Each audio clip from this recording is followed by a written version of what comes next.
کا فرض تمہارے اوپر چلے تو مسلمانوں یہ کافر تمہارے دشمن ہیں، تمہارے دشمن ہوں گے۔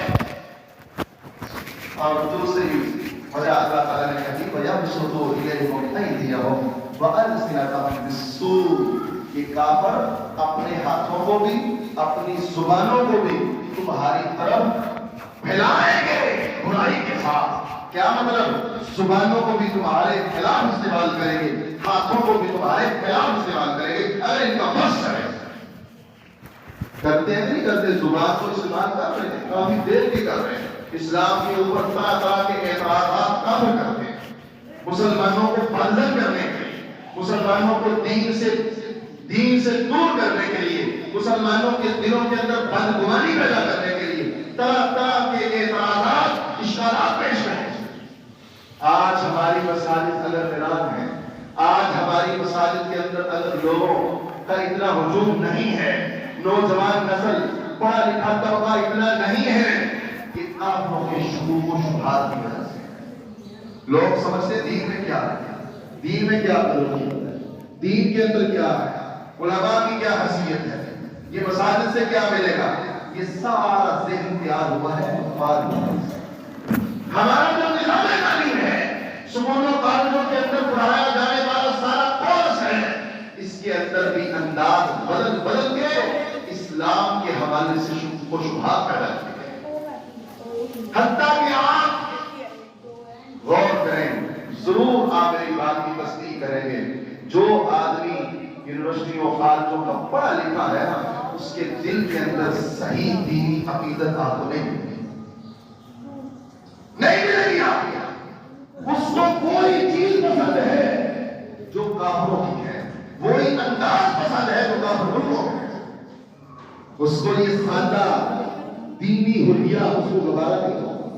وہ کہیں پرانے دور کی بات، جدید دور ہے، نیا دور ہے، نیا نظام چاہیے۔ اللہ کہتا ہے وَيَبْسُطُ إِلَيْكُمْ أَيْدِيَهُمْ وَأَلْسِنَتَهُم بِالسُّوءِ، اگر ان کا بس چلے کہ تمہاری طرف پھیلائیں، اپنے ہاتھوں کو بھی ظلم و ستم کریں، تمہیں کاٹیں، اور اپنی زبانوں کو بھی پھیلائیں برائی کے ساتھ۔ تیسری وجہ اللہ تعالیٰ نے بیان کی وَوَدُّوا لَوْ تَكْفُرُونَ، یہ چاہتے ہیں مسلمانوں کو تم کافر ہو، مشرکین چاہتے ہیں کہ تم کافر بن جاؤ، کافر وہ یہ چاہتے ہیں مسلمانوں کہ تم بھی کافر ہو جاؤ۔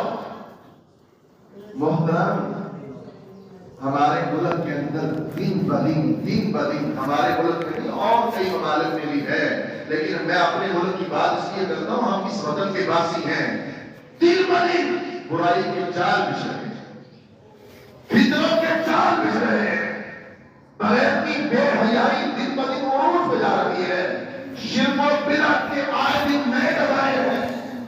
یہ کیا ہے؟ یہ سارا کچھ کیوں ہے؟ کفار یہ چاہتے ہیں کہ مسلمان بھی ہمارے جیسے کافر ہو جائیں، ان کی کوشش ہے ہمارے جیسے یہ کافر بنے۔ قرآن کہتا ہے وَوَدُّوا لَوْ تَكْفُرُونَ، میں یہ چاہتے ہیں لو تکفرون کہ تم کافر ہو۔ کبھی عمرے کا اتفاق ہوا ہے، حج کا اتفاق ہوا ہے، میں آپ کو ایک مثال دیتا ہوں کہ ان کے کتنے خطرناک قسم کے جال ہیں۔ حاجی اور عمرہ کرنے والے لوگ جہاز کے اوپر سوار ہوتے ہیں، استقبال کرتا ہے 9 نمبر بے حیا بغیر قسم کی لڑکی، وہ استقبالیہ ہے، خدمت بھی اس نے کرتے ہیں۔ اب یہ حکومتوں کی بس کی بات ہے، لیکن کیا کریں کیونکہ وہ بھی غلام ہیں، انہوں نے نظام بنایا ہوا ہے۔ زیر یہ ہے جو عمرہ کرنے جائے اس کا عمرہ بھی صحیح نہ ہے، اس کا حج بھی صحیح نہ ہے، قدم قدم کے اوپر بیعتی کے بہاؤ دی ہے۔ وَوَدُّوا لَوْ تَكْفُرُونَ، اور وہ چاہتے ہیں کہ تم کافر بن جاؤ، مسلمان ہو تم کافر بن جاؤ، راہ راست سے ہٹ جاؤ۔ ان کی یہ کوشش ہے، ان کی پلاننگ ہے، اور وہ کر رہے ہیں۔ إِن يَسْتَطِيعُوا يَقُولُوا لَكُمْ أَعْضَاءَ وَيَبْسُطُوا إِلَيْكُمْ أَيْدِيَهُمْ وَأَلْسِنَتَهُم بِالسُّوءِ وَوَدُّوا لَوْ تَكْفُرُونَ۔ اللہ رب العالمین اگلی آیت میں شاندار انداز سے بات کی. میں لن تنفعکم ارحامکم ولا اولادکم یوم القیامہ یفصل بینکم. رشتہ داری کی خاص کر حضرت علی بلتا اور دیگر لوگوں نے رشتہ داری کی وجہ سے یہ کام کیا ہے. خفیہ خاطر والا کیے ہیں. اللہ کہتے ہیں لن تنفعکم ارحامکم ولا اولادکم یوم القیامہ. سو ہرگز تمہاری رشتہ داریاں تمہاری اولادیں تمہارے کام نہیں آئے گی. قیامت کے دن تمہارے کام نہیں آئے گی. لن تنفعکم ارحامکم ولا اولادکم یوم القیامہ. ہرگز کسی صورت تمہاری رشتہ داریاں تمہارے تعلقات تمہاری محبتیں تمہارے بیوی بچے تمہاری اولادیں تمہیں نفع نہیں دے گی قیامت کے دن. یہ بات یاد رکھو. انسان کو کوئی تعلق پیدا نہیں ہوتا اگر عمل نہیں, اگر ایمان ہے کوئی تعلق نہیں پیدا دے گا. ابراہیم علیہ السلام کا باپ آزر اس کا نام ہے. ابراہیم جلیل القدر پیغمبر ہے, جد الانبیاء ہے, جلیل القدر ہے. ابراہیم علیہ السلام کے بعد جتنے پیغمبر آئے ہیں سارے کے سارے ابراہیم کی اولاد سے آئے ہیں. اتنا رتبہ ہے. باپ آزر ہے. قیامت کے دن باپ آزر کو بچو کی شکل دے کر جہنم میں پھینک دیا جائے گا. باپ کو بیٹے کا تعلق پیدا نہیں دے گا. نوح علیہ السلام ہے, ان کا بیٹا ہے. نوح علیہ السلام کا بیٹا جلیل القدر پیغمبر ہے, اولو العزم ہے. بیٹا آگ میں جائے گا. ظالموں میں سے ہے, قرآن کا فیصلہ ہے, ظالموں میں سے ہے, آگ میں جائے گا. بیٹے کو باپ کا تعلق پیدا نہیں. نوح علیہ السلام اور لوط ان کی بیویاں کافر, قرآن کا بیان ہے, کافر کی صورت تحریم میں ہے. اب ان کی بیویاں آگ میں جائیں گی, آگ میں رہیں گی. ان کو شوہر کے ساتھ تعلق, شوہر نبی ہیں, تعلق فائدہ نہیں دے گا. جلیل القدر پیغمبر امام الانبیاء جناب محمد صلی اللہ علیہ وسلم کا چچا, سگا چچا ہے ابو لہب. عبد العزیٰ اس کا نام تھا. ابو لہب یہ آگ میں جائے گا. قرآن کا بیان ہے یہ بھی اور اس کی بیوی بھی آگ میں جائیں گے. تبت یدا ابی لہب وتب ما اغنی عنہ مالہ وما کسب سیصلی نارا ذات لہب. یہ آگ میں جائیں گے. اب چچے کو بھتیجے کے ساتھ تعلق پیدا نہیں. اس لیے محترم عمل کرو. اصل چیز عمل ہے. یہ امیدیں رکھ لینا میرے دادا کو بڑے نمازی ہیں, میرے تایا جی بڑے نمازی ہیں, میرے ابا جان تہجد گزار ہیں. اور بھائی بہت تہجد گزار ہیں, وہ نمازی ہیں, ان کو فائدہ ہوگا اگر ان کے اعمال اچھے ہوئے, اعمال شرائط کے مطابق ہوئے, پائیدار ہوئے, تجھے وہی فائدہ دے گا جو تم نے کیا ہے. یہ تو نہیں ہے کہ آدمی کسی کے اوپر بھروسہ کر دے اور پھر کسی کے اوپر سوچو. ان لوگوں کے بارے سوچو جو بس کسی کے اوپر ہیں, فلانے کی بیٹھ جی ہم نے فلانے کو مرشد بنایا, بس وہ ہمیں شاید تک رستے سے لے جائے گا.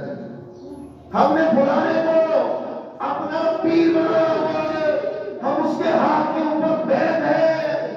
محترم ٹھیک ہے وہ مرشد ہوگا, وہ نیک ہوگا, ولی باکمال ہوگا, لیکن یہ ہمیں بھی سمجھا دو آپ کچھ نہ کریں, بس ایک تعلق ہی ہو.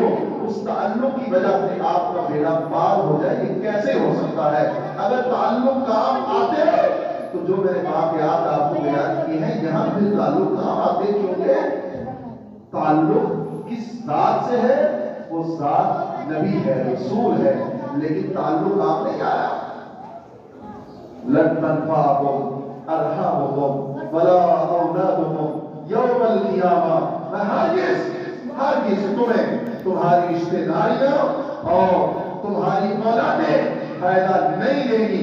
قیامت کے دن یفصل بینکم, اللہ تمہارے درمیان فیصلہ کرے گا. اس کا دوسرا معنی یہ ہے اللہ تمہارے درمیان جدائیاں ڈال دے گی. ایسے ہی ہے قیامت کے دن باپ بیٹے سے جدا ہے، بیٹا باپ سے جدا ہے، شوہر بیوی سے جدا ہے، بھائی بھائی سے جدا ہے، آدمی اپنے کنبے قبیلے برادری سے جدا ہے، حتیٰ کہ ہر آدمی یہ پسند کرے گا یا اللہ میرے بھائی کو پکڑ، میرے باپ کو پکڑ، میری بیوی کو پکڑ، میرے خاندان رشتہ داروں کو پکڑ، مجھے چھوڑ دے، مجھے چھوڑ دے۔ ہر ایک کو اپنی اپنی ہوگی، فَيَفْصِلُ بَيْنَهُمْ، وہ تمہارے درمیان جدائیاں ڈال دے گا۔ وَاللَّهُ بِمَا تَعْمَلُونَ بَصِيرٌ، اور اللہ جو تم عمل کرتے ہو خوب دیکھنے والا، خوب دیکھنے والا ہے۔ کیسے زبردست انداز میں اللہ تعالیٰ نے حاتم کی خبر لی، حاتم نے بھی رکھا اور دوسرے مسلمانوں کو بھی سمجھا دیا یہ بھی کوئی طریقہ ہے، کچھ اللہ کے اوپر بھروسہ کرو، اللہ کے اوپر توکل کرو، ٹھیک ہے تمہارے بچے ہیں، تمہاری بیوی ہے، تمہارا مال ہے، دولت ہے مکہ کے اندر، تو اس کا یہ مطلب تو نہیں ہے کہ تم دوستیوں کے پیغام بھیجو۔ واللہ بما تعملون بصیر، اور اللہ جو تم عمل کرتے ہو خوب دیکھنے والا ہے۔ 3 آیتیں ہوئی سورۃ ممتحنہ، اگلی آیت اور اس کے بعد بھی یہی مضمون ہے۔ اللہ نے انداز بدل بدل کے یہی سمجھایا ہے، تم موحد ہو، تم توحیدی ہو، تم ایک اللہ کو ماننے والے ہو، لہذا تمہارا حق نہیں بنتا کہ تم کافروں سے یاریاں لگاؤ، محبتیں قائم کرو، دوستیاں عقیدتیں اور جی رشتے داریاں سے قائم کرو، یہ تمہارا حق نہیں بنتا۔ اللہ تعالیٰ سے دعا ہے اللہ ہمیں صحیح معنوں کے اندر کتاب و سنت کے اوپر پکا رکھے، موحد توحید پرستی بنائے اور کافروں کی دوستیوں سے اللہ ہمیں بچائے۔ اقول قولی ھذا